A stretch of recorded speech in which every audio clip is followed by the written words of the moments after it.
está a su cargo, tiene que gestionar todo eso. Entonces, el hecho de que su administrador general, el administrador federal, perdón, tenga estabilidad en su cargo durante esos 4 años, hace que en alguna medida, en estos momentos de crisis, no lo sé, y lo pongo en dudas, porque ustedes saben que necesitamos dinero y dinero y dinero para pagarle a la gente que no tiene trabajo, que es despedida en forma permanente, si no se nos mueren de hambre. Y eso no puede ser. Entonces, esa autonomía que se le da al que dirige la AFIP es precisamente para mantener a la AFIP y a los recursos separados de cuestiones políticas, que pueda cumplir lo que se llaman objetivos estratégicos, los demás de largo plazo para un Estado. Este no es un momento para pensar en largo plazo, ya lo sé, pero en un momento de normalidad debe ser así, ¿comprenden? Porque esos son los recursos que tenemos para nuestras políticas públicas, no solo a corto, sino a mediano y a largo plazo. Entonces es importante tener en cuenta eso. Después hay otra cosa que les apunté, que se los remarqué en celestito, ¿ven? Que también tiene autarquía, es decir, cierta autonomía. ¿Sí? Están diciendo en el chat Sí. si puede grabar la clase 1 y otro que Sí. en el decreto 618 el artículo 2 no se ve bien y la foto está Sí, borrosa. es por eso que yo les hice ese trabajito que les estoy ahora compartiendo con ustedes, porque eso nos lo pasó amablemente la doctora Pinés, entonces hay partes que no se leen bien. Por eso lo que yo hice fue después hacerles,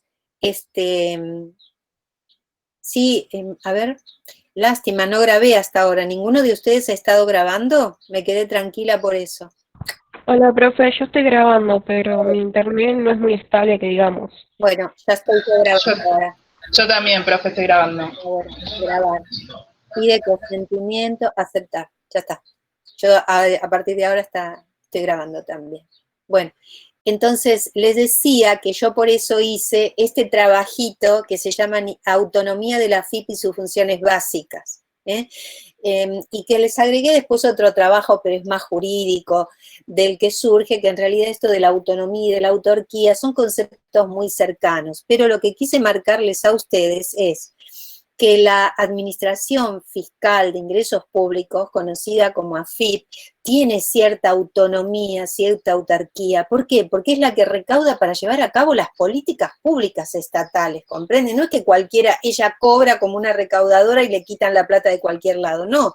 Hay un plan, tiene un administrador federal que como responsabilidad tiene que cumplir con ese plan que está establecido en la parte número 3, van a ver cuando ustedes lean esa hojita, que se llama Autonomía de la AFIP, tiene un plan y ese plan debe cumplirlo, pensando siempre en el desarrollo del país a largo plazo, aunque vivimos épocas de enorme anormalidad, entonces puede llegar a ser difícil. Pero es importante que ustedes sepan eso, que la AFIP tiene su autonomía, esto que llamamos autarquía, tiene a su administrador federal que dura 4 años y es estable. Después tiene autarquía presupuestaria y financiera, es decir, tiene dinero para ella, para desarrollar su gestión, que luego el administrador general distribuye y particiona como corresponda para poder cumplir sus funciones. Entonces estas cosas son importantes, que tenga autonomía presupuestaria y financiera un ente es fundamental para cumplir sus fines, ¿comprenden? Entonces, esas cosas yo quería que lo supieran. Y después, si ustedes se fijan en esa hojita también, por eso los estoy remitiendo a que ustedes lean esas hojitas tituladas Autonomía de la AFIP y sus funciones básicas. Van a ver que allí explica, ¿ven? Dice que la AFIP se constituyó a partir de la fusión de lo que era la Administración Nacional de Aduanas, que ahí todos nos llegan los impuestos de importación y de exportación, todo eso ingresa por la aduana, y la Dirección General Impositiva, la vieja DGI. Entonces esas dos se juntan y nace la Administración Fiscal de Ingresos Públicos, Administración Federal de Ingresos Públicos. A partir de acá dice fiscal federal de ingresos públicos. que es nuestra AFIP. Fíjense que también en el primer párrafo yo les puse cuáles son sus 3 funciones básicas. Recaudar. Si no pagamos en forma voluntaria, la segunda función que tiene, ¿cuál es? La cobranza coactiva. Ahí sí, se activa todo este procedimiento de a ver por qué no paga, a ver por qué no tiene ganancias, a ver cómo está de papeles, a ver qué está pasando. Y la fiscalización, son 3 funciones básicas para que realmente el ente recaudador pueda recaudar. Porque si no, no tenemos ingresos públicos para llevar adelante las políticas del Estado. Entonces, son funciones muy importantes, recaudar los impuestos, cobrarlos coactivamente, es decir, vía la fuerza, si no los pagamos, es decir, mediante la intervención judicial, y la fiscalización, el control. ¿Y cómo nació? Nació de la unión de la Administración Nacional de Aduanas y de la Dirección General Impositiva. Y luego este decreto 618/97, que ustedes ahí lo ven en forma borrosa, ahí establece en forma más detallada las competencias, los derechos, las obligaciones de la AFIP, y recuerden, va a ser como si unieron la DGI y la Administración de Aduanas, va a ser la administradora de los impuestos, aduaneros, también la administración de todos los impuestos, incluyendo los aduaneros, incluyendo también los recursos de la seguridad social, que ustedes saben muy bien que ahora los percibe la AFIP, los recursos de seguridad social, ¿sí? Y toda una serie de cuestiones relacionadas con la organización y el funcionamiento. Fíjense que allí también dice que el organismo fiscal está dentro de la órbita del Ministerio de Economía y tiene autarquía administrativa. O sea, que la AFIP tiene autarquía administrativa, o sea, su administración tiene una cabeza que es el administrador general, que en ese sentido es autárquico. Y autónomo para organizar su oficina, su organismo. Y después tiene también autarquía financiera, es decir, plata, presupuestaria y financiera. Eso es muy importante que ustedes lo sepan. Y otra cosa quería decirle, por lo tanto, tengan en cuenta que si acá está diciendo que depende del Ministerio de Economía y Obras Públicas, el Ministerio de Economía y Obras Públicas, ustedes saben que los ministerios de quién dependen. El presidente elige a sus ministros. Y luego el ministro de ministros, ¿quién es el jefe de los ministros? El jefe del gabinete. El gabinete son todos los ministros. Tienen un jefe, que es Santiago Cafiero, el muchacho de los rulos. Bueno, ese es Santiago Cafiero, ese es el jefe de los ministros, el jefe de gabinete. Allí hay un Ministerio de Economía. ¿Está? Entonces, si yo les pregunto a ustedes, a ver, ¿la AFIP es una persona jurídica pública? Ustedes me van a decir, no, me van a decir. Si está dentro del Estado. El Estado es una persona jurídica pública. ¿Se acuerdan que el otro día dijimos las personas jurídicas públicas, el Estado, las provincias, los otros estados, la OEA, la ONU, la Iglesia Católica, ¿sí? Pero la AFIP es un organismo que tiene autarquía, ustedes me van a decir, tiene autarquía administrativa, ¿ven? Para administrarse, tiene autarquía financiera y presupuestaria para poder cumplir con sus objetivos, necesita dinero, hacer sus inversiones propias, organizarse, como una casa, como un juzgado, y además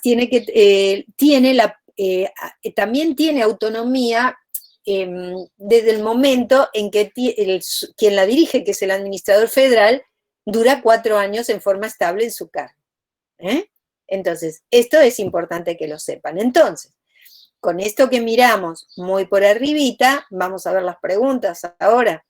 Dice, conforme al decreto 1018, indica el surgimiento de la AFIP y su competencia. El surgimiento de la AFIP ya me van a contar, que nace de la unión de la Dirección General de Aduanas y de la Dirección General Impositiva, y que se encarga de recaudar los impuestos, incluyendo los aduaneros y los de la Seguridad Social.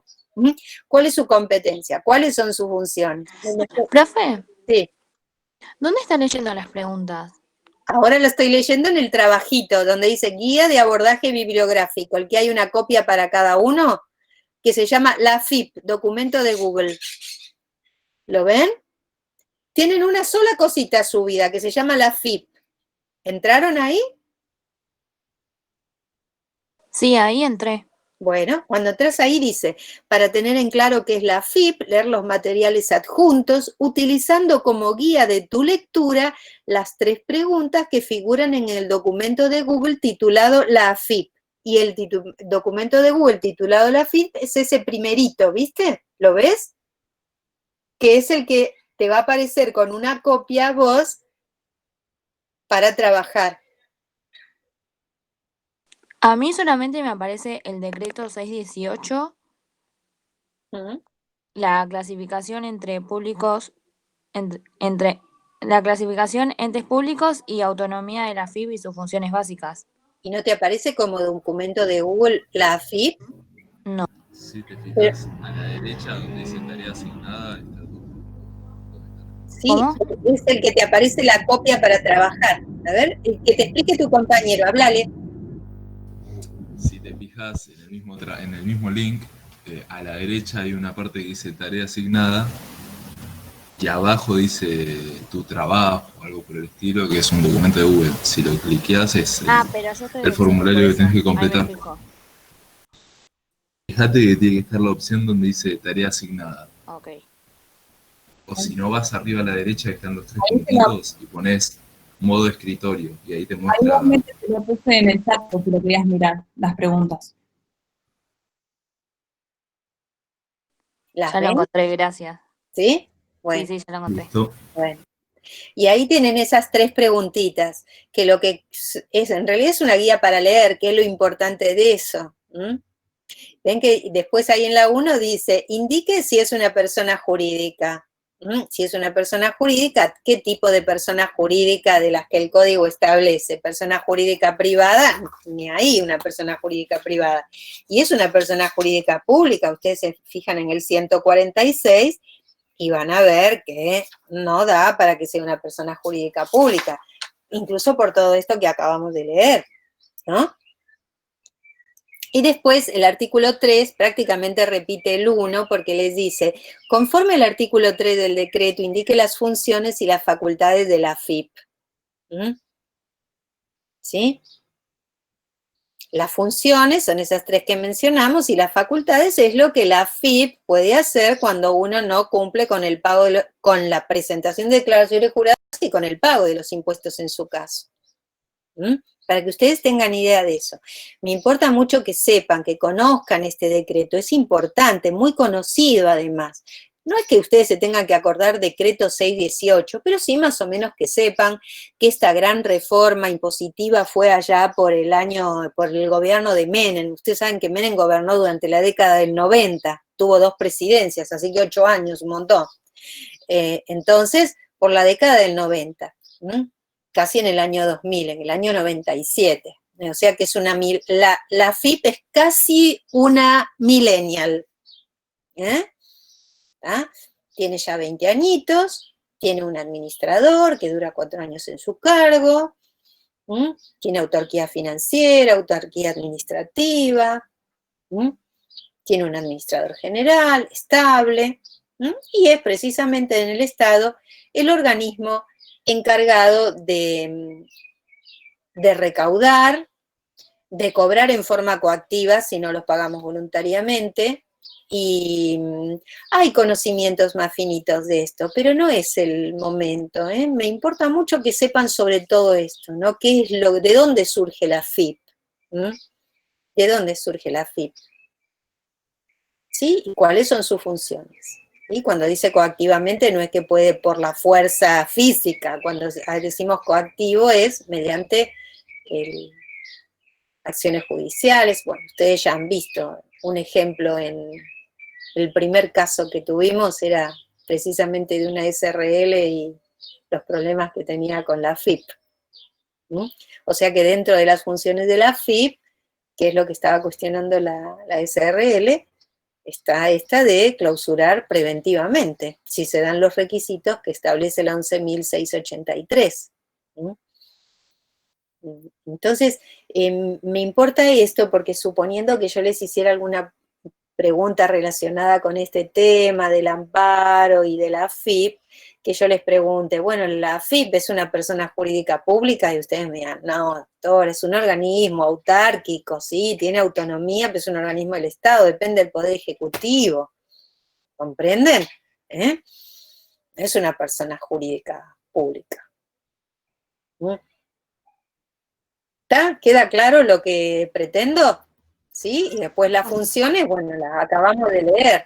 Esas 3 funciones básicas es clave que ustedes las sepan responder. Recaudación, cobranza coactiva y fiscalización, que están en la primera página de las 2 hojitas que yo les hice como resumen. En realidad resumen de otra obra, no lo escribí yo, ¿ven? Dice Juan Carlos Sancinena. Bueno, importante que sepan esta cuestión, de que nació por decreto, de la unión, porque, a ver, ustedes como futuros contadores no pueden desconocer que no existe la aduana como antes, que no existe más la DGI, si alguien le habla a la DGI. Ustedes tienen que saber eso. ¿Sí? Profe, pasé en el grupo de WhatsApp el link de la bibliografía de la FIP, donde está el decreto, Sí. para que lo podamos leer bien, porque estaba medio borroso. No, pero no se preocupen por eso. Lean, por eso yo les subí ese artículo que se llama Autonomía de la FIP y sus funciones básicas. ¿Saben? Si algo pueden leer de ese trabajito, léanlo, porque son los artículos del decreto comentados. Pero si no, no se hagan problema, directamente lean Autonomía de la FIP y sus funciones. Sí, hay partes que no se leen nada, pero hay otras que sí. Ven acá, ustedes pueden ver el artículo 1, se lee un poquito, ven, le explica el decreto de necesidad y urgencia, el DNU, lo mismo que el decretó la pandemia. Ustedes saben que cuando se decreta la pandemia, el presidente lo que hace es recurre precisamente a un DNU, que es el que se sigue prorrogando. Claro, acá el artículo 2 no se lee mucho, no se lee casi nada. Bueno, voy a ver el artículo 3. El artículo 3 está, bueno, léanlo, ¿ven? Dice, tendrá las funciones y las facultades de los organismos que se funcionaron. Claro, si se funcionaron esos 2 organismos, la FIP ahora que va a tener, conforme dice el artículo 3, las funciones que tenían antes esos 2 organismos. ¿Ven? Aplica, percibe y fiscaliza los tributos, pues va diciendo los tributos de la seguridad social, los tributos de la aduana, eso es importante que lo tengan en cuenta, Pero lo tienen en la hojita, chicos. Si ustedes leen el resumen ese en las 2 hojas que se llaman Autonomía y sus funciones, tienen precisamente lo mismo que dice acá. Después hay algunos temas interesantes, pero no es la materia, y es algo que ustedes van a ir adquiriendo después, ¿sí? Porque si les quiero dar todo en derecho civil, no les doy derecho civil. Entonces son temas de tributario, pero así como básicos. ¿Está claro lo que dije? ¿Sí? ¿Vamos bien? Sí, profe.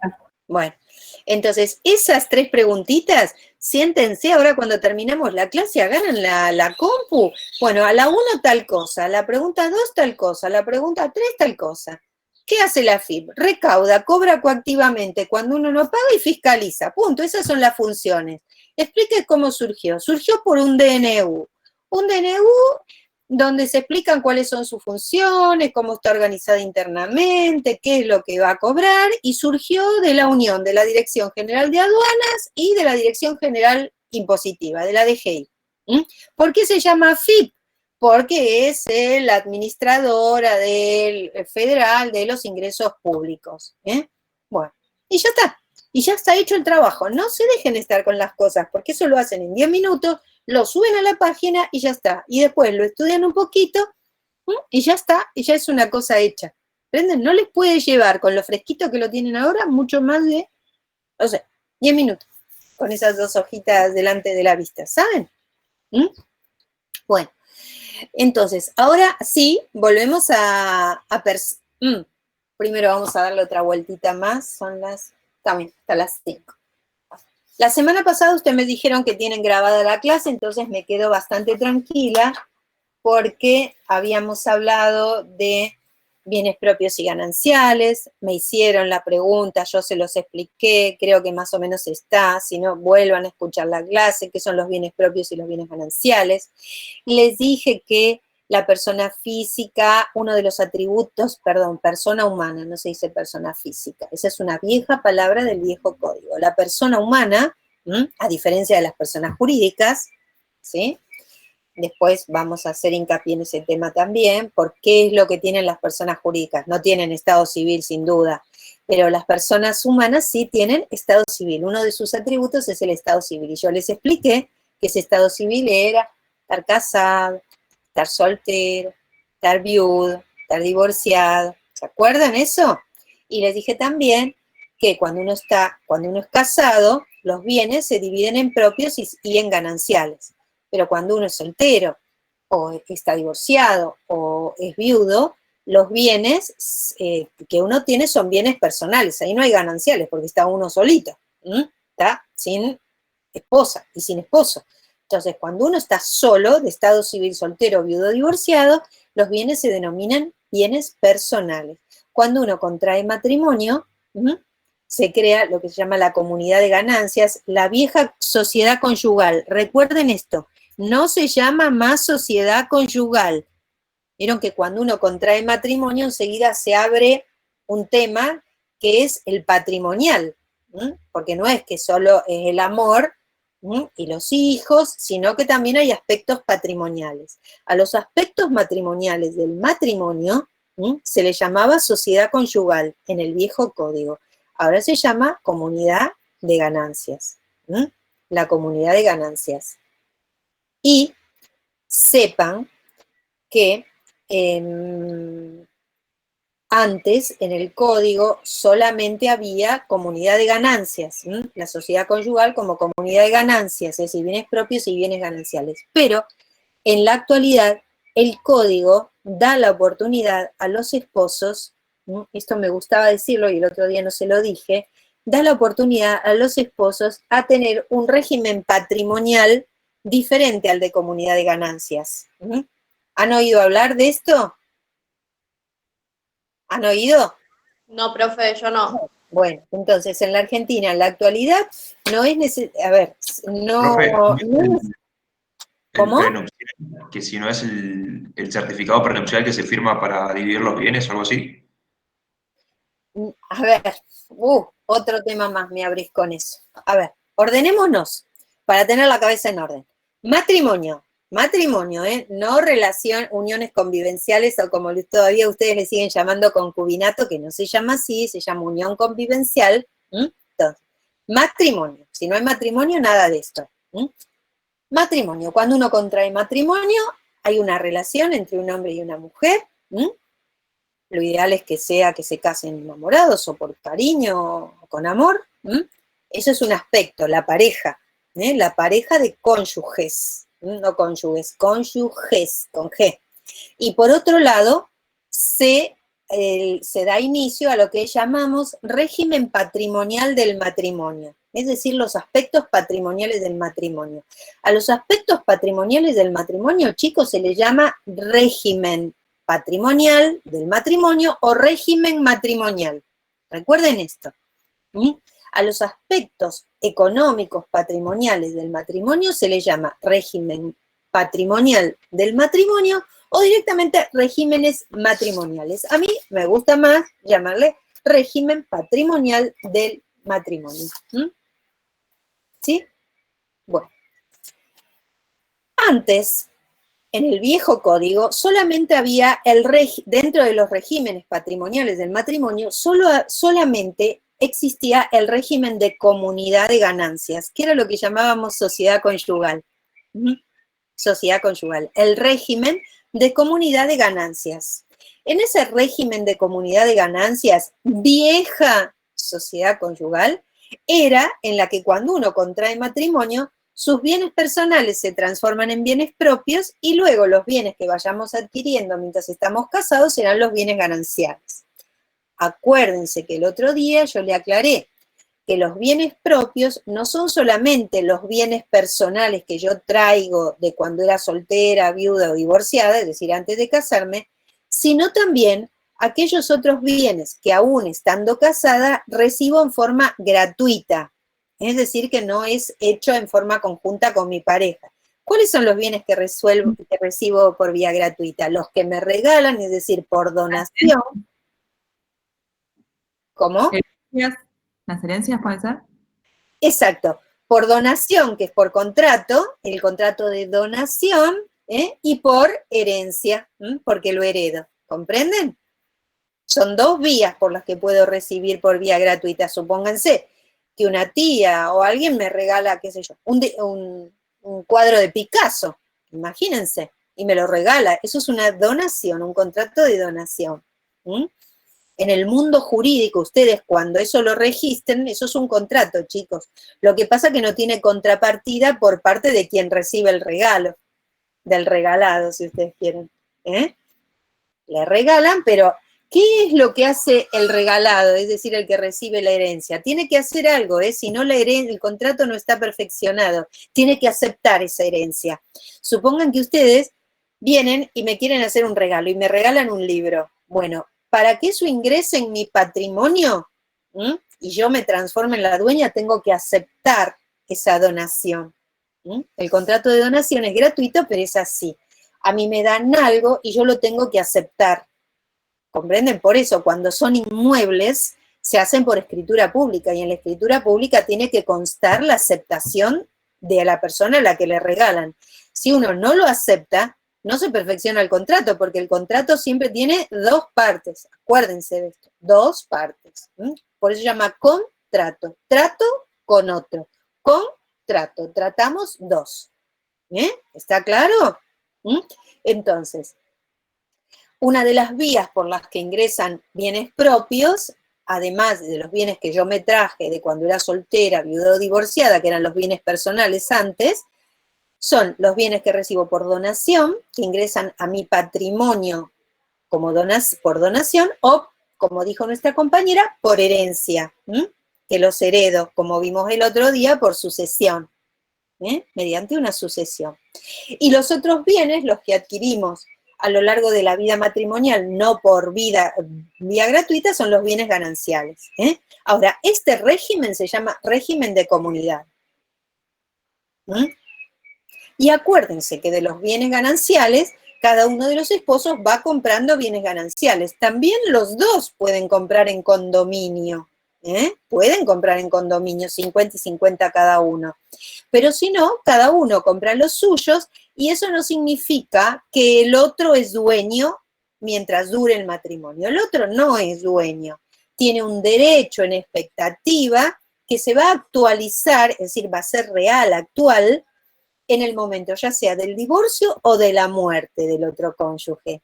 ¿Sí? ¿Queda claro? Eso sépanlo. Por eso es que yo puedo administrar libremente mis bienes gananciales. Y es por eso también que mis acreedores solo van a poder embargar mis bienes propios y mis bienes gananciales. En su totalidad.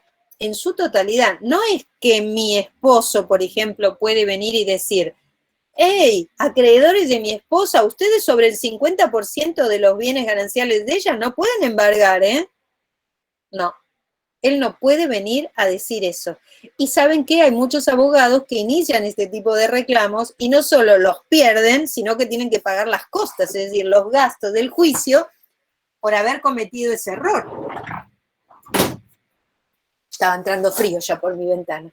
¿Comprenden? Entonces, mucho cuidado, Yo supónganse que soy contadora, me compré mi localcito, me desempeño como contadora, mi compañero, qué sé yo, escribe, es escritor, o es cantante, o es empleado del banco. Y bueno, lo compré como, sí, estoy casada, va a decir estado civil, la escritura va a decir que la compradora es María Silvia Villaverde, casada en primeras nupcias con fulanito de tal, pero que esté casada no significa que él es comprador. Para que él sea comprador tiene que decir: los compradores, María Silvia Villaverde, casada en primeras nupcias con menganito, y el segundo comprador, Menganito casado en primeras nupcias con María Silvia Villaverde, ¿comprenden? Que no es lo mismo, porque a veces la gente lee las escrituras y dice, pero ves que acá estoy yo, pero un momento, a ver, ¿estás como compradora o estás como esposa?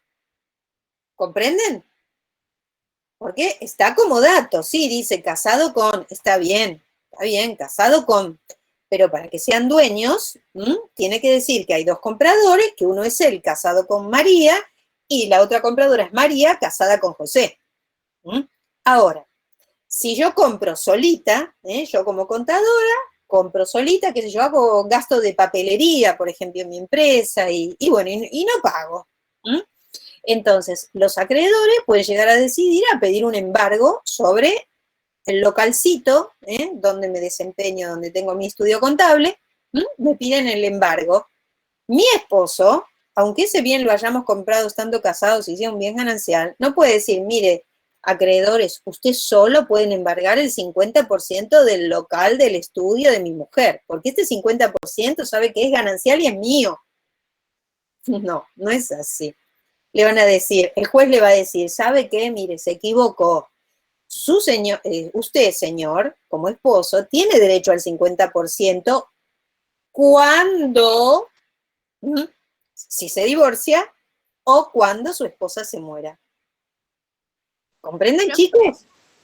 Te hago una consulta. En caso de que figuren los dos como compradores. Ahí sí. No, porque ahí los acreedores solo van a poder embargar la parte que es mía, mi 50%. El 50% de no. Claro. Si figuran los dos compradores, solo el 50%, y si figura uno solo, claro. Si ese se llevan todo. Claro. Ya esto se los explico, ¿saben por qué? Porque a veces la gente dice, y somos los dos dueños.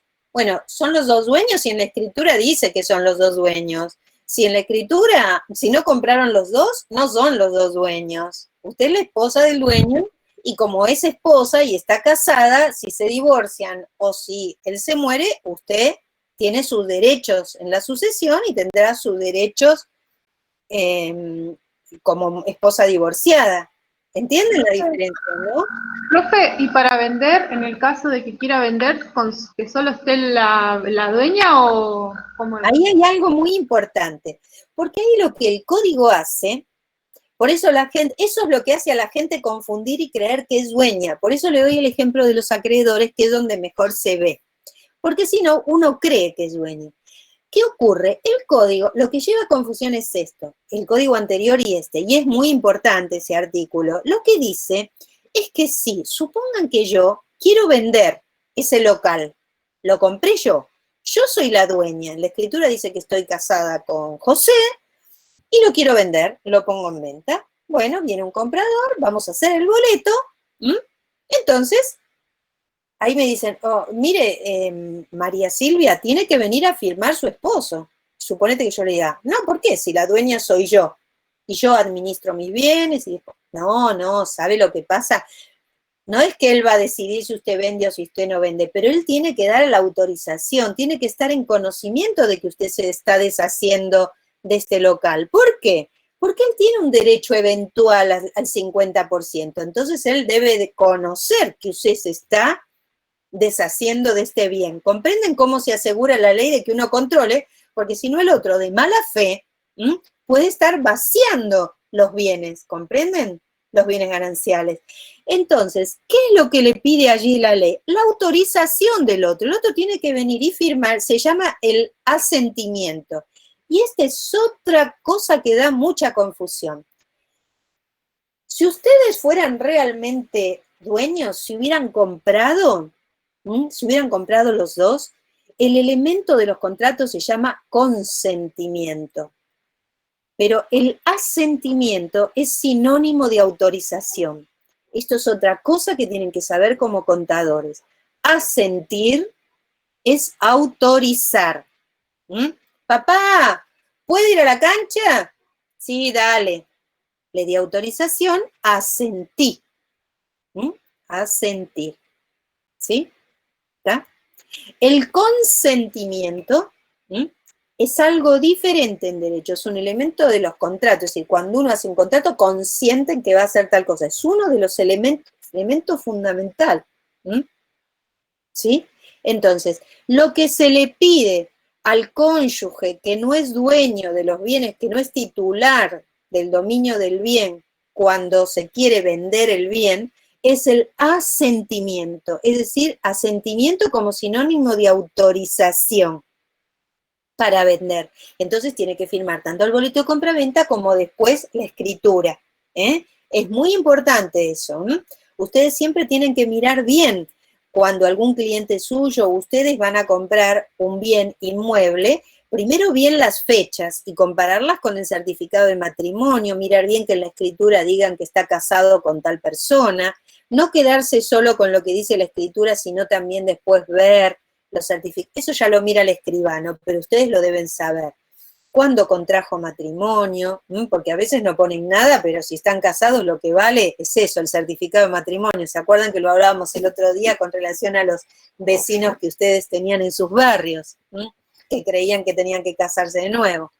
Entonces, acá lo importante es mirar estas cosas. Si es un bien ganancial, porque no es un bien propio, es decir, no era un bien personal, ni uno lo heredó, ni se lo regalaron, es un bien ganancial y se necesita la autorización del otro. Entonces no vayan a comprar algo sin tener la autorización del esposo. ¿Por qué? Porque se meten en un problema judicial. ¿Por qué judicial? Vean esto, y ahí es donde se vuelve a notar que el otro que tiene que autorizar no es dueño. Supónganse que yo, que estoy queriendo vender mi local, bueno, viene mi esposo y le digo, querido, vení porque tenés que firmar, dar el asentimiento porque voy a vender el local, porque quiero, viste, tengo unos ahorros y quiero comprar otro un poco más grande, porque las razones que uno tiene para vender un local, ¿no? Sobre todo cuando está casado, porque no hay que perder de vista que, aunque a futuro, el otro tiene derecho al 50%. Entonces, el otro tiene que ir sabiendo, a ver, qué es lo que el cónyuge hace. No es que el cónyuge hace lo que se le da la gana, porque uno tiene un derecho en expectativa a futuro, pero lo tiene. Entonces uno le explica al esposo, dice, mira, voy a vender esto porque la verdad quiero comprar uno más grande y con unos pesos que tenemos en el banco lo compramos y bueno, entonces la esposa te puede decir que sí, pero, o el esposo, en este caso era mi esposo, ¿no? Suponete que mi esposo me dice que no. Le digo, pero ¿por qué, querido? ¿Por qué no? ¿Por qué no? Porque no se me da la gana, porque no se me ocurre, porque, no sé. Es decir, arbitrariamente me dice que no por un no sin razones. Entonces, el código, en este caso, como él no es dueño, si no nunca me daría esta posibilidad, el código me permite a mí ir a pedirle la autorización al juez, la venia judicial. Entonces yo voy al juez. Se imaginan que este matrimonio va a medio camino del divorcio, ¿no? Pero bueno, voy al juez y le pido la autorización o la venia judicial. Le digo, mire, señor juez, lo que me está pasando con mi marido, quiero vender esto con estas razones, con estos fundamentos, y no me quiere venir a firmar y imagínense, puedo perder la venta. Lo que se hace, se le da traslado a mi marido para que diga lo que tiene que decir. Y si no dice algo que es razonable, lo único razonable que podría llegar a decir es que yo estoy realizando esa venta cometiendo fraude, ¿comprenden? Para burlar su derecho al 50%. Pero si no prueba esto, si le dice al juez que no, porque se le da la gana, porque él es esposo y porque él tiene derecho, el juez le va a decir, mire, sabe que esas no son razones suficientes, por lo tanto, autorizo a fulano de tal autorizo a María Silvia que lo venda.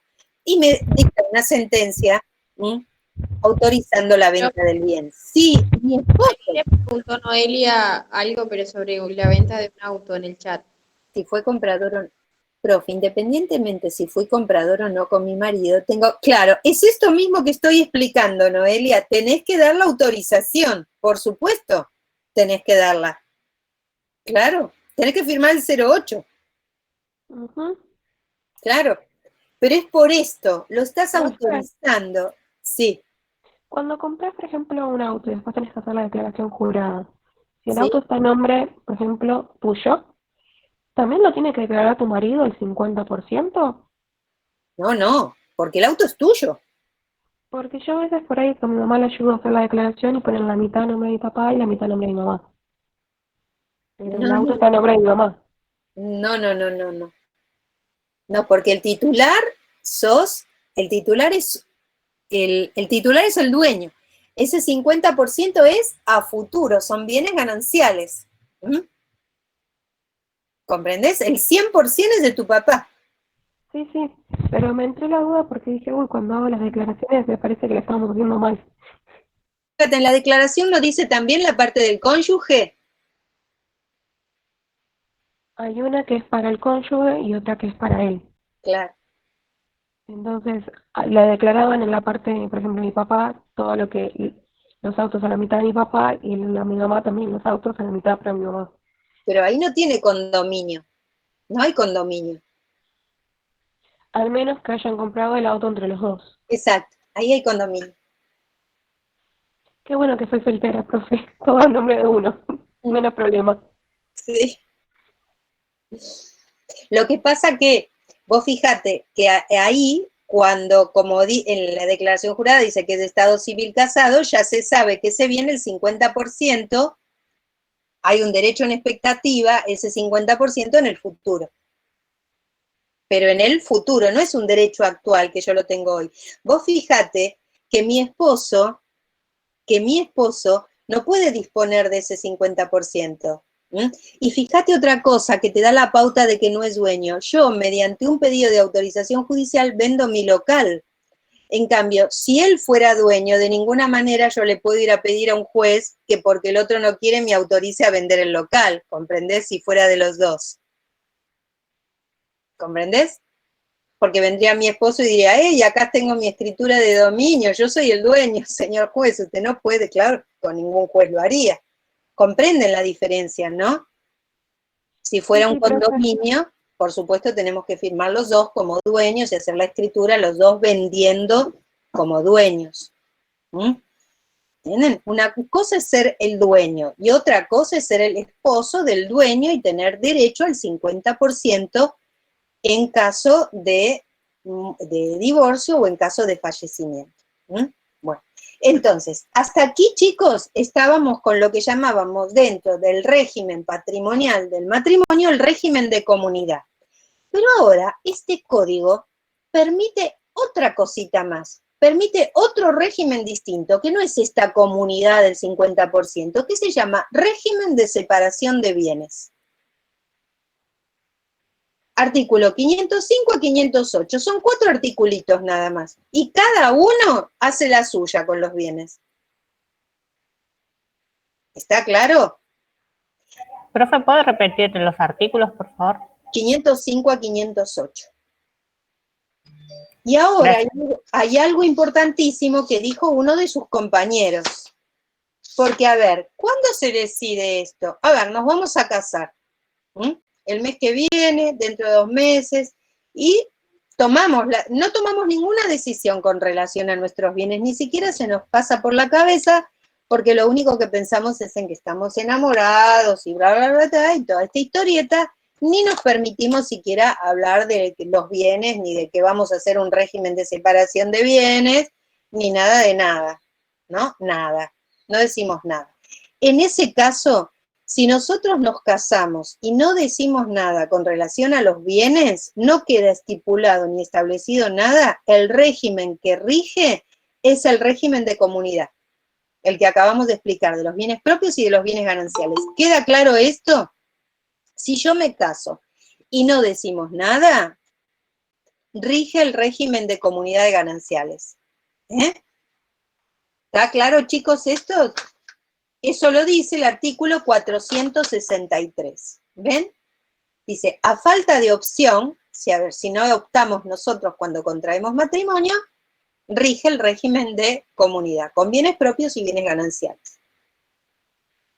Ahora, es muy importante lo que vamos a ver, que era lo que nuestro compañero quería advertirnos. Otra pregunta, antes de pasar a eso. Ustedes me pueden preguntar, uy, doctora, no sabíamos nada, qué lástima, porque a nosotros nos hubiera convenido el régimen de separación de bienes y ahora quedamos con el régimen de comunidad. No te preocupes, tenés que esperar que transcurra un año y cuando transcurre el año, podés pasarte al régimen de separación de bienes. Bueno, te pasaste al régimen, hiciste la liquidación del anterior, como corresponde, dividieron las cosas de lo que habían comprado ese año, como en un régimen de comunidad. Bueno, entonces ingresa al matrimonio en el régimen de separación de bienes, al segundo año de casados. Y ustedes me pueden preguntar, ¿y ahora tengo que seguir siempre con este régimen? No. O sea que la ley permite que se cambie el régimen patrimonial del matrimonio, pero hay que permanecer un año, como mínimo, un año en cada uno de los regímenes. ¿Comprenden? No antes del año. No se puede cambiar de régimen antes del año.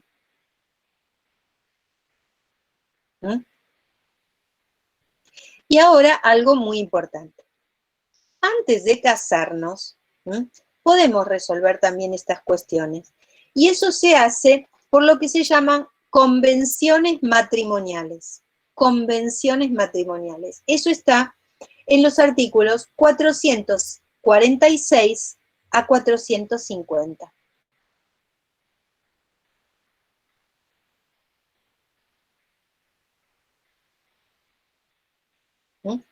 En el artículo 446 dicen, antes de casarse, es decir, antes de celebrar el matrimonio, los futuros cónyuges pueden hacer convenciones. ¿Sobre cualquier tema pueden acordar en materia de patrimonial de bienes? No, solamente sobre lo que dice el artículo 446 pueden ustedes hacer acuerdos. Convenciones es ponerse de acuerdo en algo, ¿no? Son acuerdos. Dice, miren lo que pueden hacer. Con los bienes personales, por ejemplo, pueden designar y evaluar los bienes que cada uno lleva al matrimonio, son los bienes personales, es decir, los bienes que yo llevo al matrimonio, que van a ser después bienes propios, podemos dejar constancia de todos los bienes que llevo y de cuál es su valor, y él lo mismo. Los dos esposos pueden dejar constancia de los bienes que llevan al matrimonio, de los bienes que tienen, siguen siendo después bienes propios. B, la enunciación de las deudas, es decir, las deudas de cada uno. Recuérdense que cuando hablamos de patrimonio, que es activo y pasivo. Activo y pasivo. Y acuérdense que cuando hablamos de bienes, hablamos de bienes materiales y bienes inmateriales también. Inmateriales. ¿Sí? Patentes industriales, diseños y todo ese tipo de cosas. Música que hayamos compuesto, los derechos que cobramos sobre ellas, todo ese tipo de cosas son bienes inmateriales también. O sea, todo el activo, todo el pasivo. Enunciarlo, describirlo y darle un valor. Tercera cosa que se puede hacer en esos acuerdos, eso es pensando en el futuro para no tener problemas en el caso de divorcio. Las donaciones que se hagan entre ellos, se pueden hacer ahí regalos entre ellos, entonces ahí se deja constancia de las donaciones. Y punto D, punto 4, es la opción por el régimen patrimonial. Es decir, si ustedes optan por el régimen de comunidad o si ya van a optar por vivir su vida patrimonial como esposos por el régimen de separación de bienes. ¿Entienden, chicos? O sea que antes de casarse, ustedes pueden hacer estas 4 cositas por convenciones matrimoniales.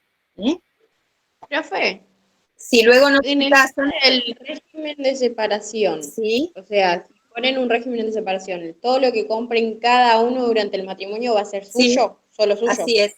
Deudas también. Claro, con los bienes. Ah. Los bienes son la garantía de los acreedores. Como ya estudiamos en esos artículos que no se los van a olvidar porque se los voy a tomar en el examen, sí, pues sí, son importantes. Bueno, entonces, esas convenciones matrimoniales pueden ser para solo estos 4 fines. Ahora, vean esto, Toda convención entre los futuros esposos sobre cualquier otro objeto es nula, nulísima. Si ustedes ahí agregan otras cosas, como si no lo hubieran puesto. Nulo. Ahora, ¿cómo hay que hacer estos acuerdos, estas convenciones patrimoniales? Por escritura pública, chicos, o sea, ante un escribano. Escritura pública. Antes de la celebración del matrimonio. solo van a producir efecto si nos casamos, eso está claro. Si el matrimonio después se anula o si no nos casamos, es como si no tienen ningún efecto. Está claro, porque ¿para qué sirven también? Es muy importante por escritura pública, ¿eh? Por supuesto, antes de casarme podemos hacerle modificaciones. Las modificaciones, una escritura pública, ¿cómo se hacen? Por escritura pública, recuerden eso. Si en algún momento hay que modificar algo de una escritura pública sobre el tema que sea, siempre va a tener que hacerse por escritura pública. Y este tema de la opción del régimen matrimonial, cuando ustedes se casan, ven en el costadito del acta de matrimonio, del libro de matrimonios, ¿se acuerdan que les conté? Ahí al ladito va a decir que han hecho una convención matrimonial y optando por el régimen de comunidad, que aunque, por este ya saben, que aunque no digan nada, va a regir este, pero lo hicieron y lo pusieron. O por el régimen de separación. Si no dicen nada, ya sabemos que es régimen de comunidad. Si no hacen ninguna convención matrimonial ni nada, vos suponete ahora, se casó tu amiga hace 2 meses y vos le preguntás, porque, ¿cómo estás organizada económicamente? Ay, a mí esas cosas no me interesan, nosotros nos queremos y es lo único que nos importa, lo material no importa, te dice. Entonces vos ya, ¿qué sabes como dato, como contadora? ¿Qué régimen tiene? O te dice ninguno. ¿Vos qué sabes? Comunidad. Comunidad. Entonces ustedes ahí le anuncian, en este acto te comunico que tus bienes están organizados mediante el régimen de comunidad de matrimonio. ¿Qué es esto? Es tal cosa y tal cosa. Y tenés esta opción también. Uy, pero yo no sabía eso, si no hubiera elegido. Bueno, esperás 1 año y si tu esposo está de acuerdo, se pueden cambiar de régimen. ¿Sí? ¿Entienden cómo funciona? Pero ustedes tengan en la cabeza, si nadie hizo nada con relación a eso, se casaron, lo único que pensaron fue en la fiesta, el baile y otras cosas, la casita, y no pensaron nada del tema de papeles, ¿está? Las cosas son así. Profe, ¿Sí? es decir que si tu esposo o tu esposa no están de acuerdo, una vez que sos de un régimen, tienen que estar las 2 partes sí o sí de acuerdo para cambiarse. Sí. Ok. Sí. El 449 se refiere precisamente a eso, ¿ves? Se llama modificación de régimen. Después de celebrarse el matrimonio, el régimen patrimonial se puede modificar, y fíjate que dice, por convención. ¿Ves la palabrita con? Este con siempre es con el otro, contrato, es decir, de acuerdo con el otro. ¿Comprenden? De acuerdo, por convención de los cónyuges. Esta convención puede ser otorgada después de 1 año de aplicación del régimen patrimonial convencional o legal.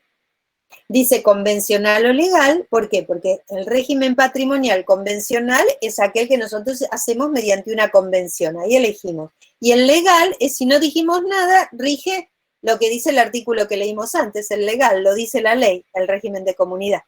Entonces, pasado 1 añito, lo puedo reformar otra vez mediante escritura pública. Y acuérdense, esa escritura, si ustedes quieren que tenga efectos para los acreedores, hay que volver a anotar la escritura al ladito del acta matrimonial.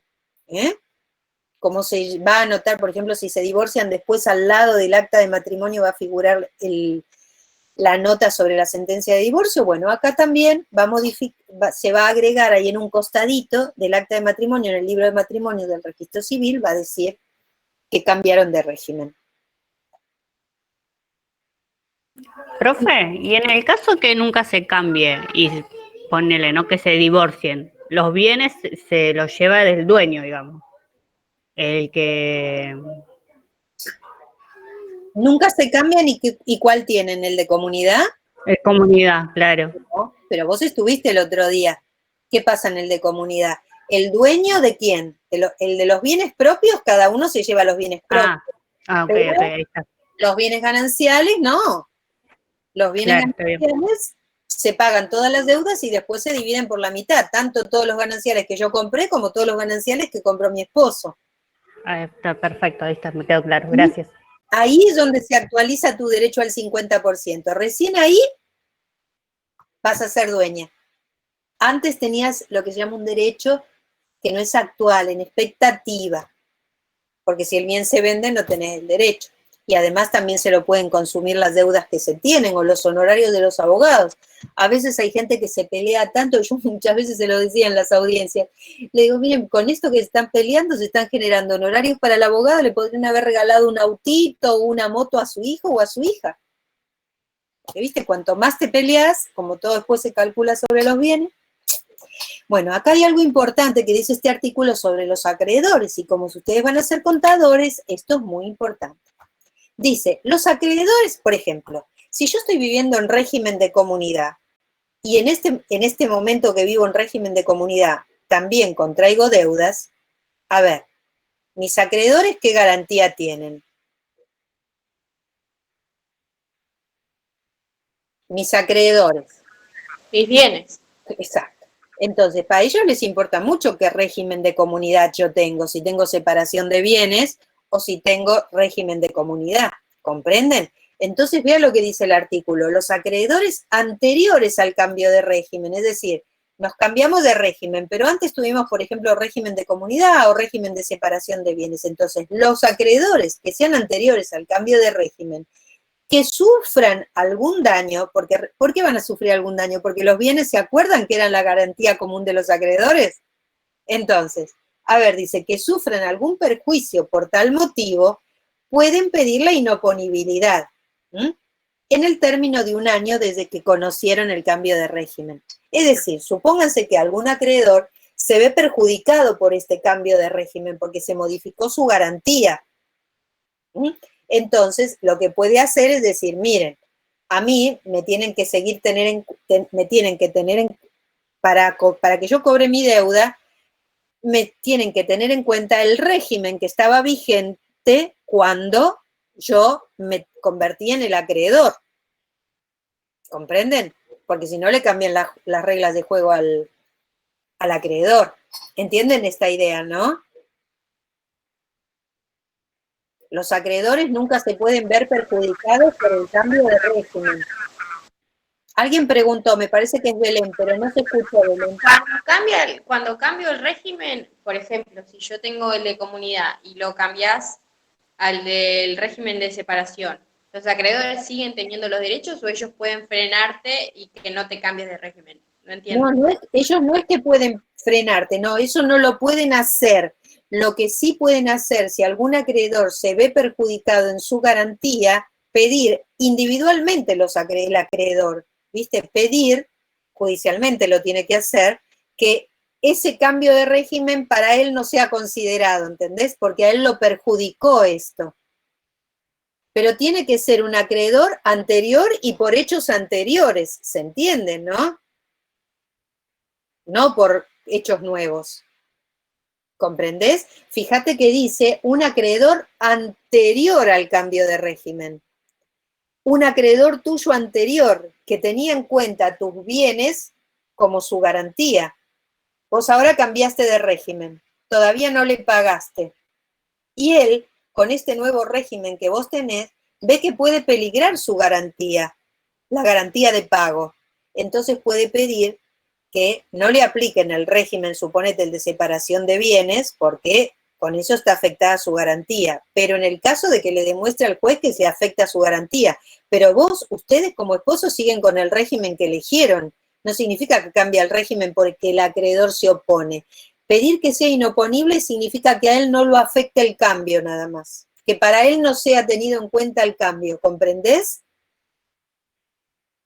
Sí, ahora sí, profe. Te va a servir, es un como si, o sea, para este acreedor en particular es como si no hubiera cambio, porque el cambio lo perjudicaría, porque además él se hizo acreedor durante la vigencia del régimen anterior, eso queda claro también, ¿no? los acreedores nuevos o ese mismo acreedor por ventas nuevas, por ejemplo, no, por deudas que vienen del régimen anterior. ¿Comprendés? Sí, tiene que ser sí o sí antes de que pase un año. Exacto, exacto, y tiene que plantearlo antes del año, si no después no prescribe.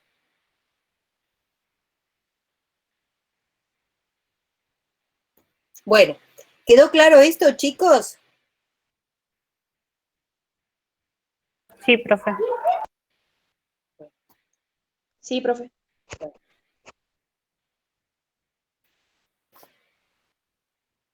Vamos a seguir hasta 1:30. Voy a mirar un poquito de sucesiones con ustedes, una repasadita, y después descansamos hasta -4, y después de -4 a 7:15, persona. ¿Está? Sí, profe. ¿Listo? Vámonos a sucesiones, 24, 26.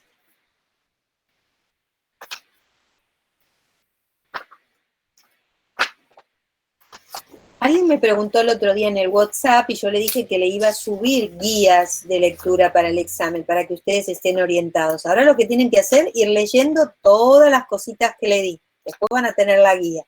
Pero primero ustedes lean y lean lo que fuimos viendo hasta ahora. Y Profe, una pregunta, ¿vamos a tener ensayo de parcial? ¿Qué es eso? Ensayo de Como que, sí, como algo, un parcial.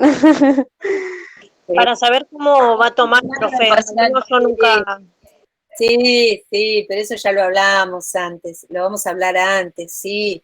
No, va a haber una situación problemática. Por ejemplo, miren, hace un ratito yo le dije a una de las chicas, no sé quién era, le dije, vos imaginate que, por ejemplo, una situación problemática.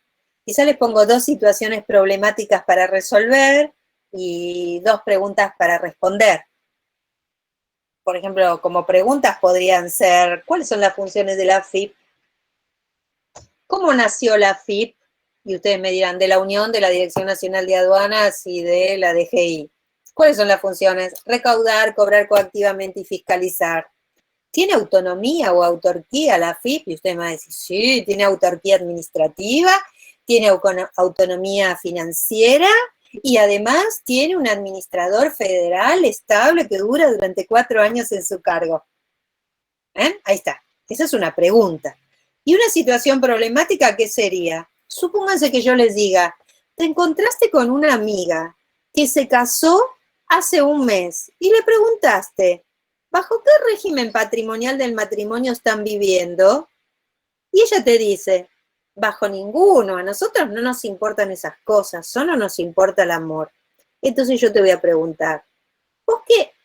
La primera pregunta que te voy a hacer es, conforme a los conocimientos que usted ha adquirido, ¿bajo qué régimen patrimonial está organizada económicamente su amiga?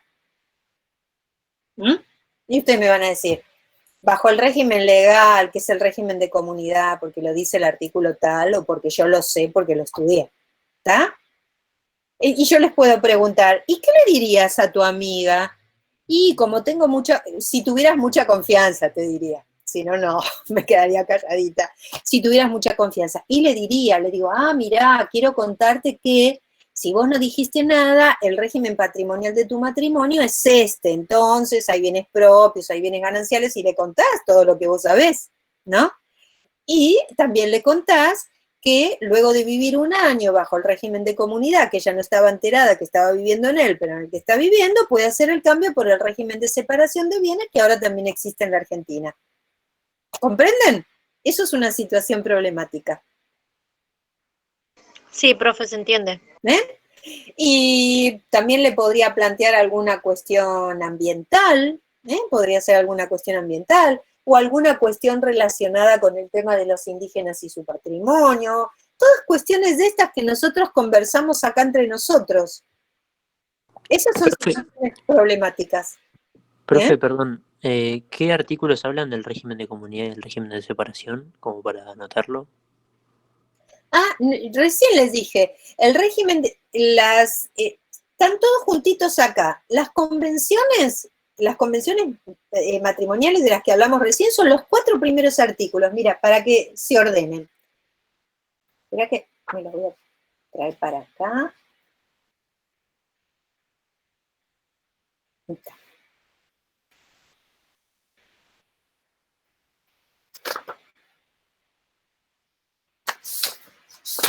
Termina con el régimen de separación, que les dije 505 a 508, creo. Las convenciones desde el 446 al 450. Sí. Y el régimen... Mira, empieza así. Es el título 2, ¿no? Y es del artículo 446 a 450 son las convenciones matrimoniales, es decir, antes de casarte, son esos acuerdos que haces antes. Después hay una sección que no vamos a ver ahora. Después hay, que esto tampoco lo vamos a ver ahora, porque hay toda una serie de artículos que están relacionados con temas que son comunes a los de 2 regímenes, que es un régimen básico de protección entre los esposos. Pero ese ahora no lo vamos a ver, sí después, en la segunda parte, porque es de la segunda parte. Pero en esta primera ya que lo vimos, y ahora vamos, los 2 regímenes, ¿dónde están? El régimen de comunidad empieza en el artículo 463.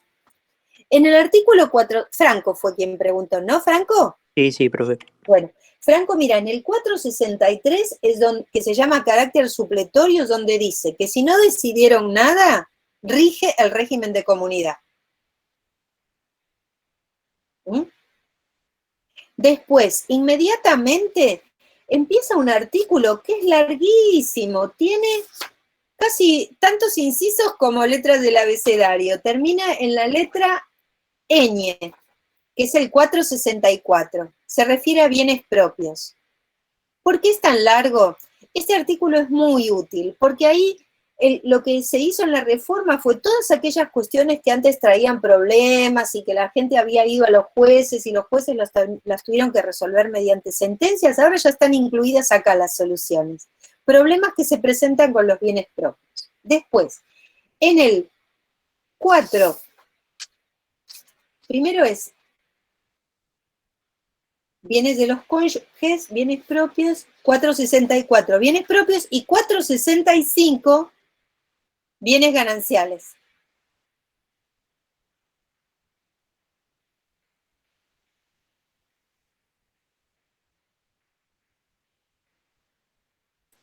Profe, ¿le hago una consulta? Sí. En el caso de una pareja, por ejemplo, que se casa y tiene el régimen de comunidad y al año lo pasa a régimen de separación. Cada cual compra sus cosas, tienen sus cosas propias. Y uno de los dos muere, ¿a quién hereda todo lo de esa persona una vez que fue un régimen de separación? ¿O lo hereda la pareja igual? ¿Cómo? Si hay una pareja que se casa con el régimen de comunidad y al año deciden poner el régimen de separación, ¿no? Y después de 5 o 10 años muere uno de los dos, pero tienen el régimen de separación. ¿Quién hereda todo eso? Los hijos. ¿Y si no tienen hijos, los padres de esa persona o la pareja? Vos pensás que en ese caso es como si fueran bienes propios, lo que no hay acá son bienes gananciales.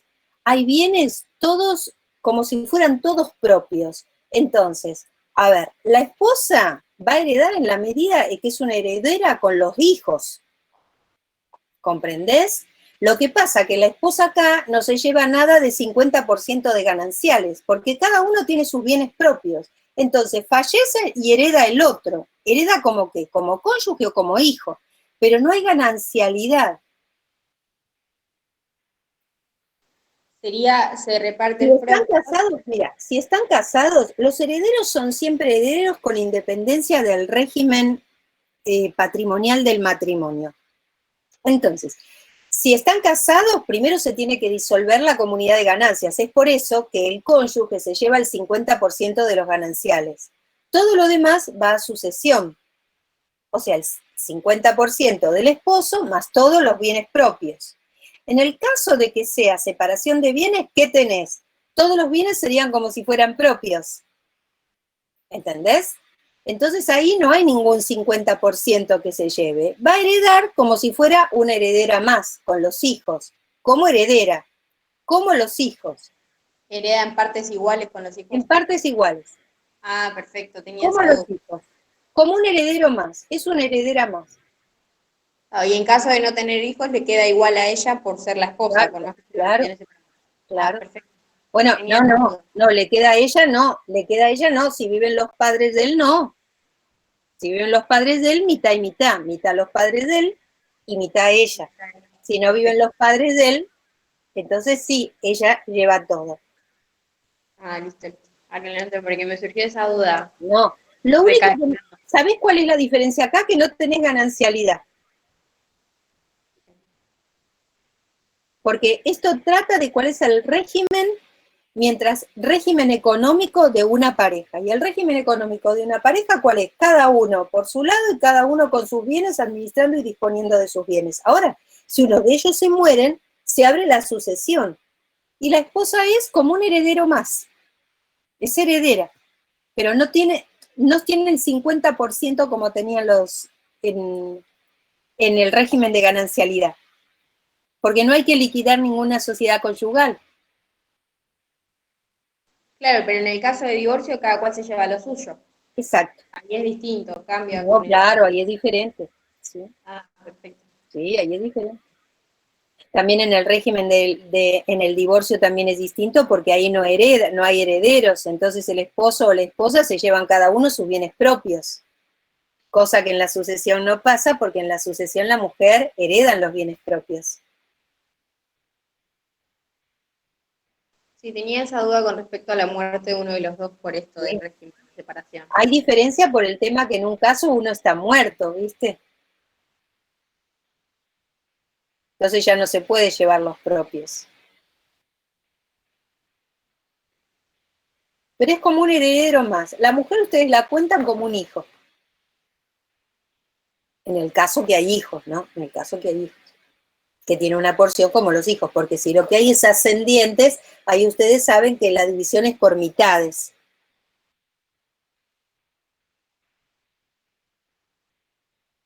En el caso de los padres, igual también se llevan la mitad de los propios era. De los suegros, sí, igual. Por eso, La en mi- el caso de los hijos es en partes iguales con la mujer y si están los Claro. no tienen hijos y si los abuelos Claro. en mitad. Así es. Los ascendientes tienen derecho a la mitad, la mujer a la mitad. Eso lo dicen los articulitos que yo les había dado el otro día, creo que el 2431, me parece que era. Ahora los vamos a mirar. Lo que no tienen que pensar en 50% olvidado en el régimen de separación de bienes. La mujer es como los hijos, heredan los hijos y ella es uno más.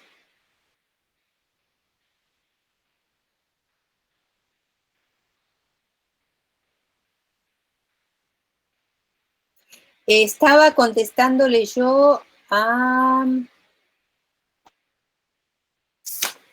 Bueno, sé que estaba contestándole sobre dónde estaba lo del régimen de comunidad, con los bienes propios y los bienes gananciales. Le había dicho que los bienes propios y los bienes gananciales tenían dos artículos muy largos, con muchas letras del abecedario, que eran el 464 y el 465. Y después, el régimen de separación de bienes en los artículos 505 y 508. Y ahí se termina el régimen patrimonial.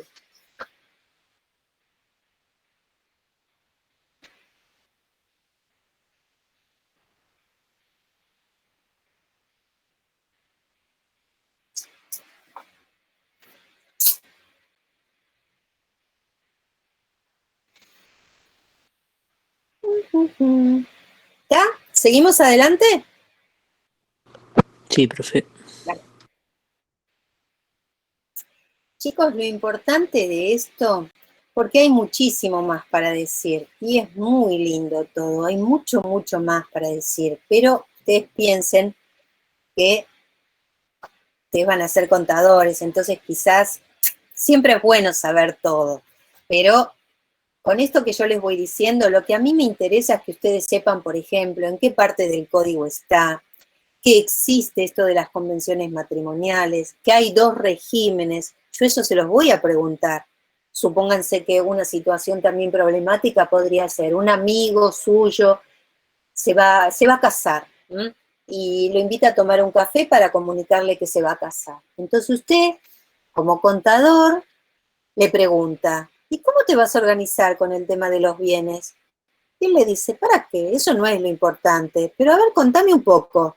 Entonces le dice, mira, yo mucho, porque la pregunta mía podría ser, ¿qué le diría, por ejemplo, en relación con los regímenes patrimoniales del matrimonio? Entonces, ¿uno qué le diría? Decir, mira, ten en cuenta que ahora podés optar, que no es como antes, que tenés un régimen de comunidad de gananciales y tenés además un régimen de separación de bienes. Y además esto del año y de que se hace por escritura pública. ¿Ven? Yo podría hacerle estas preguntitas dentro de una situación problemática. Y ustedes tienen que saberlo, que las convenciones se hacen por escritura pública. Esto es tremendamente importante. No es que se puedan sentar ustedes y poner, sí, pueden hacerlo, pero no tiene el valor de una convención matrimonial que se inscribe al lado de un acta de matrimonio. Y además ustedes como contadores siempre están pensando en los derechos de los acreedores, en las contabilidades, en lo que se deja sentado en los libros.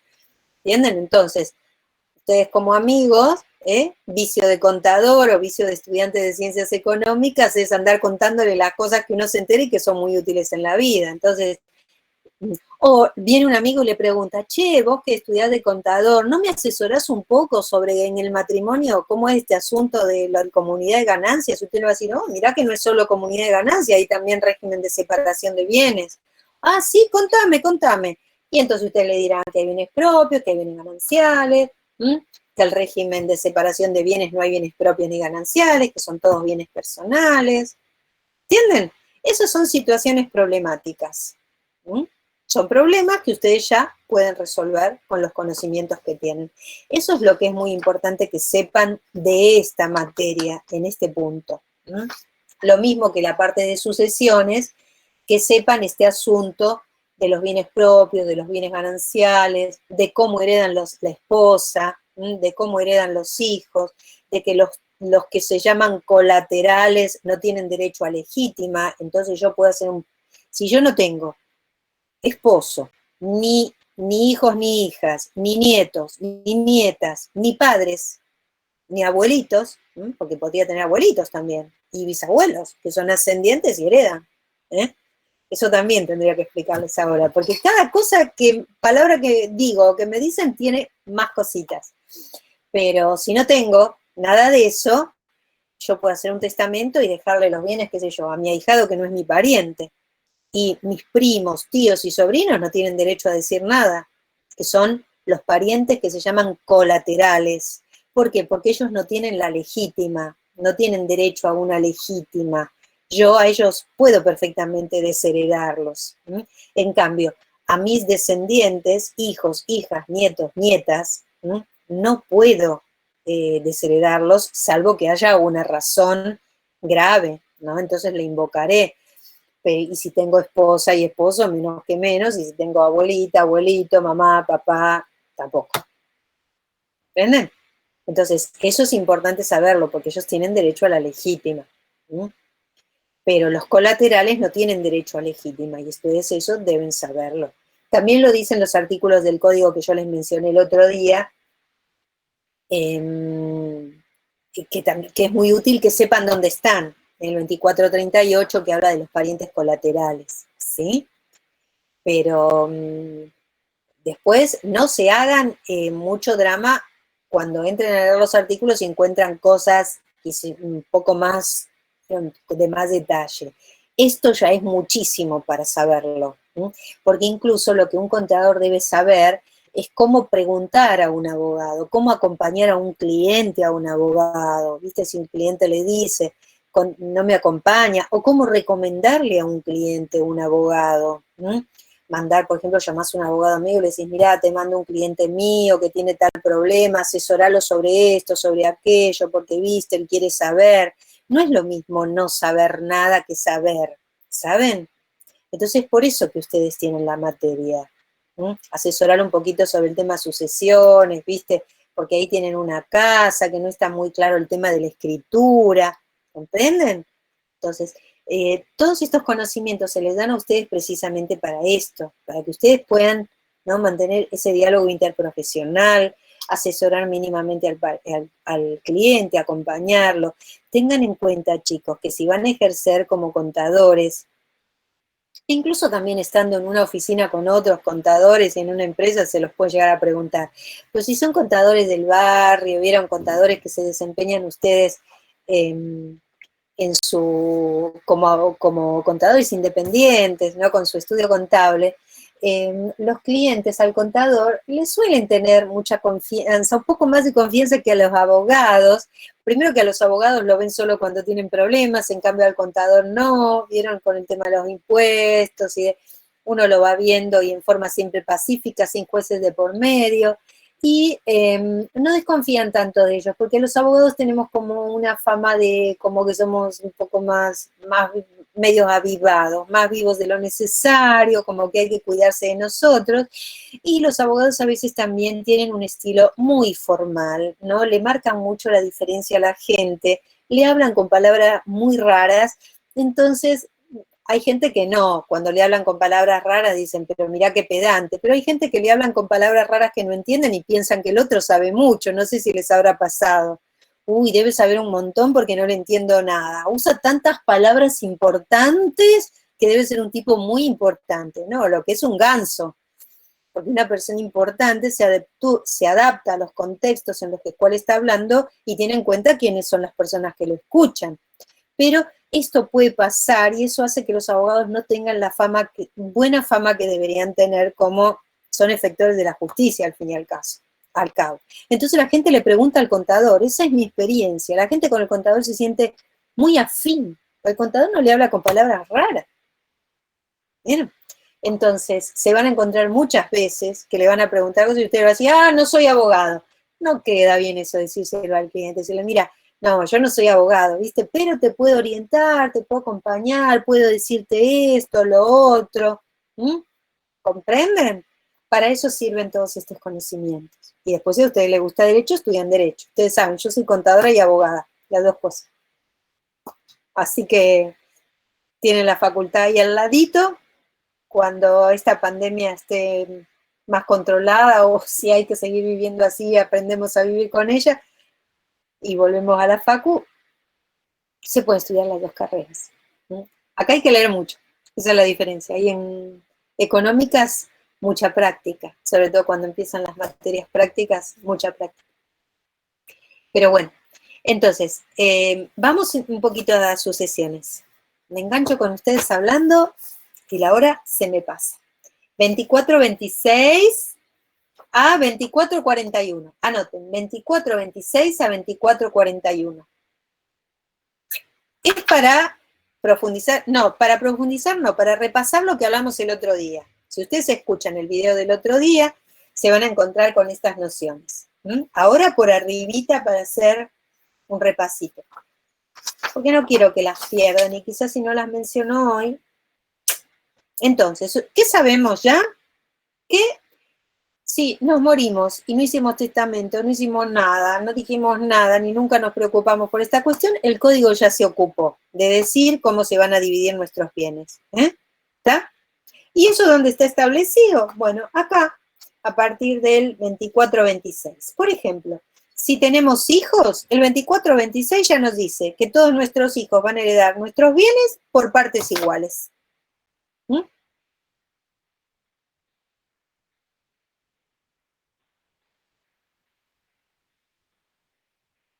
Después, el 24-27, no sé, quizás no lo están viendo, pero el 24-27 lo que tiene puede llegar a confundir, porque el artículo dice sucesión de los descendientes. Los descendientes son los que descienden de nosotros. Y después cuando hable de los padres y de los abuelos y todo eso va a decir ascendientes. Porque, a ver, nosotros venimos de ellos, están arriba en la cadena, ¿no? Venimos nosotros y después de nosotros para abajo, nuestros hijos y nuestros nietos. ¿Se lo imaginan, no es cierto? Así dividido en tres.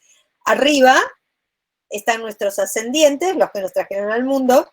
En el medio estamos nosotros y los descendientes nuestros para abajo. Los descendientes, ¿quiénes son? Nuestros hijos y nuestros nietos.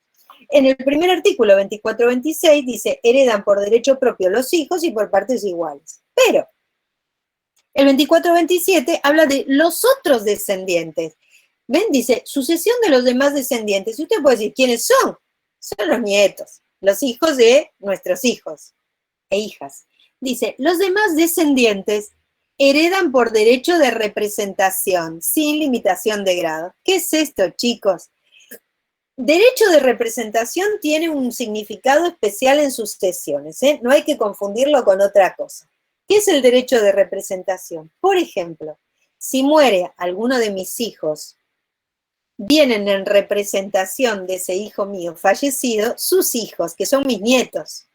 Por eso dice, los demás descendientes heredan por derecho de representación, es decir, en representación de su papá o de su mamá, si fallecieron. ¿Queda claro lo que dije?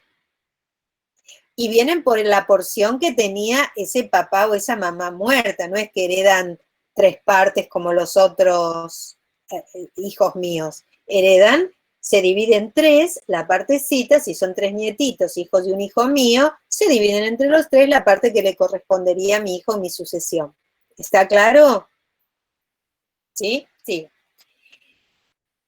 En el 24-28 dice lo que le acabo de decir. No me detengo. No me detengo. Bueno, el 24-30 habla de la adopción. Por supuesto que los hijos adoptivos nos heredan igual. Todos los hijos, acuérdense que les dije que eran iguales.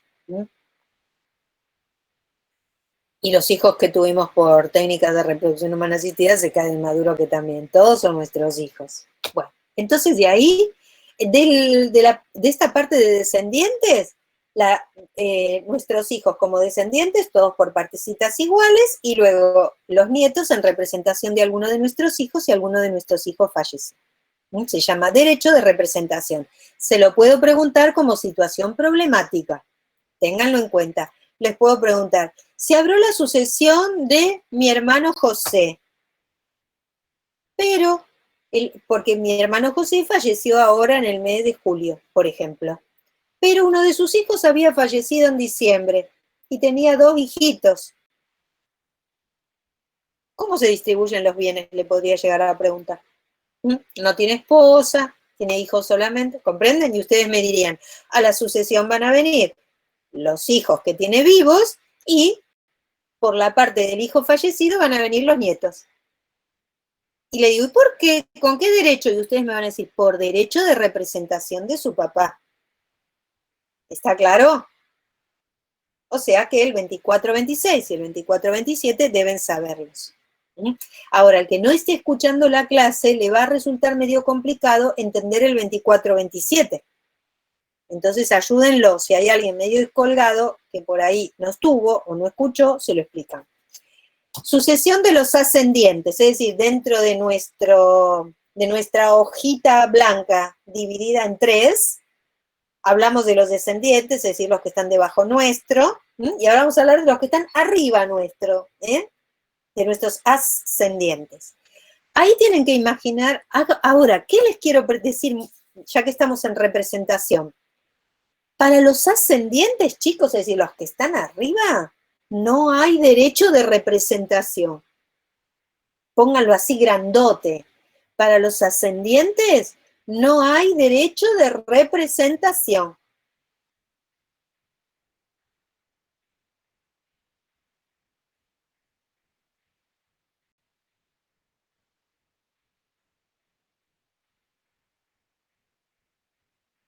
¿Qué significa esto? Significa que, miren, imagínense, la hojita en blanco, acá yo, supónganse que me hubiera muerto, toco madera, porque quiero vivir muchos años, Dios me los dé. Bueno, acá arriba están mis ascendientes. Primerito, ¿quiénes van a estar, chicos? Mis padres, ¿no? Mi papá y mi mamá, o mi mamá, o mi papá, o el que tenga, acá. Arribita, a ver, me achico en la silla, acá arribita de mi papá y de mi mamá, ¿quiénes van a estar? De mi papá, su papá y su mamá, que son mis abuelos, y arribita de mi mamá, ¿quién va a estar? Su mamá y su papá, si no se murieron. si no ya no están. Yo suponiendo que haya vivos. Y arribita de los bisabuelos, ¿quiénes están? Arriba de los abuelos están los bisabuelos. Mis padres, mis abuelos y mis bisabuelos allá arriba. Y ahí otra vez se vuelve a abrir, ¿no? Cada uno con sus papás. Si ustedes hacen el dibujito, van a ver. ¿Qué significa que no vienen por representación? Significa que en la primera línea de estas que los tenemos acá arriba mío, en la primera línea que me aparece alguien vivo, se lleva todo. ¿Comprenden? ¿Sí? Si acá en la primera línea viven mi mamá y mi papá, bueno, ojo, que heredan si no hay hijos, ¿no? ¿Está? Heredan con la esposa y si no hay esposa, sí heredarán. Si no hay hijos, si no hay esposa, lógico que heredan. Si hay esposa y hay hijos, no heredan. Y si hay esposa sola, heredan. Eso lo vemos en el próximo. Bueno, pero vamos acá. Entonces, acá en la primera línea están vivos mi mamá y mi papá. Y yo tengo a mi esposo y no tengo hijos, ni nietos ni nada. Entonces, si yo me muero, va a heredar mi esposo la mitad y la otra mitad la van a heredar ¿quién? Mi mamá y mi papá, que están vivitos los dos. ¿Está? Ay, sí, un poquito de agua. ¿Está claro eso, chicos? Ahora es sencillito, no se preocupen. Supónganse que mi mamá y mi... supónganse que murió mi papá. Entonces tengo a mi mamá. Pero también tengo acá bisabuelos. Tengo a mi bisabuelo por el lado de mi papá o alguien acá arriba, vivo, que le correspondería venir por representación de mi mamá, si fuera como los descendientes. Bueno, olvídense, al tener acá uno solo vivo ya primero, que es mi mamá porque falleció mi papá, todos los que estén vivos por acá arriba ya no heredan. ¿Está claro? El primero que aparece vivo, que pertenece a esa línea, es el que me hereda. ¿Queda claro lo que digo? Si están los dos, los dos. Ahora supónganse que hayan fallecido mi mamá y mi papá. Y vive un bisabuelo de parte de madre y otro bisabuelo de parte de madre. O abuelo, perdón, abuelo. Bueno, los dos se llevarán por la mitad, conjuntamente con mi esposo, mi herencia. Y si aparece uno ya acá solito, aunque arriba haya más ascendientes, el primero que aparece en el primer orden, si son dos los dos, pero los primeros que aparecen llevan todo, no hay representación. ¿Entienden esa idea? Profe, ¿y si están los 4 abuelos vivos, se divide en 4? Lógico, si no están tus padres y están los 4 abuelos vivos, ellos se van a llevar la mitad que le corresponde a los ascendientes. Lo mismo con... Ah, ok, listo. Está bien. ¿Están? Los que cuentes, o puede haber 3, podría haber 3. Sí, Pues sí, si sí. pero estos vienen por... No, no importa. ¿Cuántos? 1, 2, 3. 1, bueno.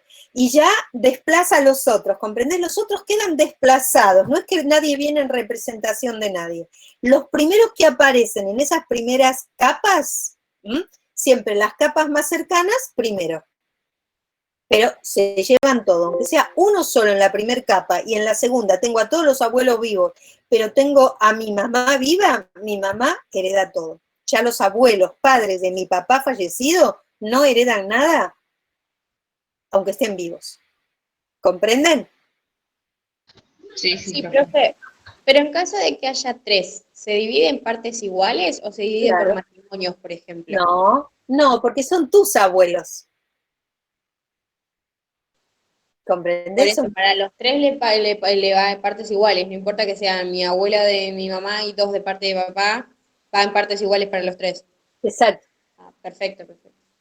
Por eso que si fuera de otra manera, regiría el derecho de representación, ¿comprendés? Porque vendrían los abuelitos paternos míos en representación de mi papá, a mi herencia, de mi papá fallecido. Pero no existe tal derecho de representación.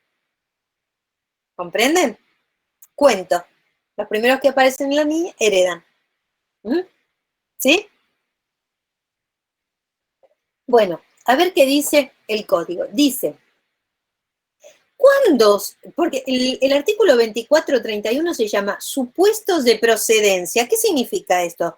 ¿Cuándo procede esto de que los ascendientes hereden? Porque en general uno tiene entendido que heredan los descendientes, el esposo, la esposa, pero ¿cuándo es que heredan los ascendientes? Por eso dice supuestos de precedencia. ¿En qué supuestos? Procedencia, perdón. ¿En qué supuestos procede esto? Es decir, hay lugar a esto. Y dice, a falta de descendientes, es decir, que no haya descendientes de ningún tipo, heredan los ascendientes. Vean lo que les estuve explicando recién tanto, más próximos en grado. Como acá arriba tengo los ascendientes de primer grado, que son mis padres, los ascendientes de segundo grado son mis abuelos, los ascendientes de tercer grado mis bisabuelos, los ascendientes de cuarto grado serían mis tatarabuelos. ¿Comprenden? Dice, heredan los ascendientes más próximos en grado, quienes dividen la herencia por partes iguales. ¿Ven? Entre los que quedan, dividen entre partes iguales. A falta de descendientes. Entonces, yo les puedo preguntar, ¿cuándo es que heredan los ascendientes? Y usted me dice, cuando no hay descendientes, doctora. ¿Entienden?